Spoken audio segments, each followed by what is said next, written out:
گوجری زبان میں اپڈیٹ سنیے۔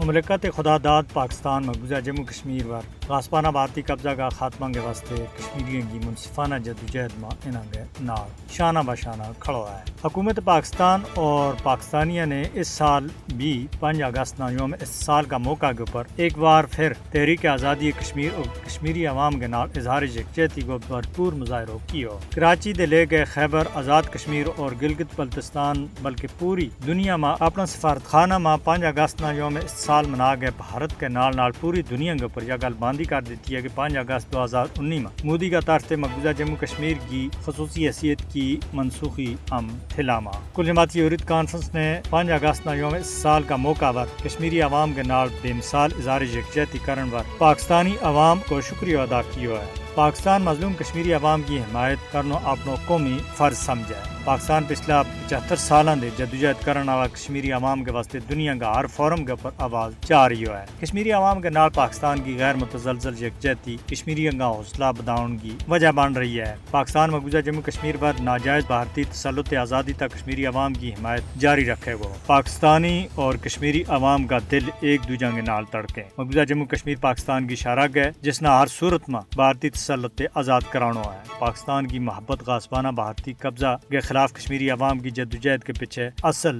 جذب و کار فرما ہے، جس کو ثبوت ہوا ہے کہ پاکستانی دارالحکومت اسلام آباد میں نیشنل مانومنٹ میوزیم میں تحریک آزادی کشمیر کا بطل حریت سعید علی گیلانی کارنر بنا دیتا گیا ہے۔ یہ تینا کی یادگاری اشیاء رکھی گئی ہیں۔ مسئلہ کشمیر تقسیم برصغیر و نامکمل ایجنڈا ہے اور جب تک مسئلہ کشمیر اقوام متحدہ کی قراردادوں اور کشمیری عوام کی خواہشات کے مطابق حل نہیں کیا جاتا اس وقت تک کشمیری آرام کے ناک نہیں بیٹھ سکے گا۔ بھارتی حکومت کا طرف سے 5 اگست 2019 میں غیر قانونی اور غیر آئینی اقدامات نے دو قومی نظریہ نہ بیس صحیح ثابت کیا ہے۔ عالمی برادری نے بھارت کے خلاف جدوجہد آزادی میں کشمیری عوام کو ساتھ دینا چاہیے۔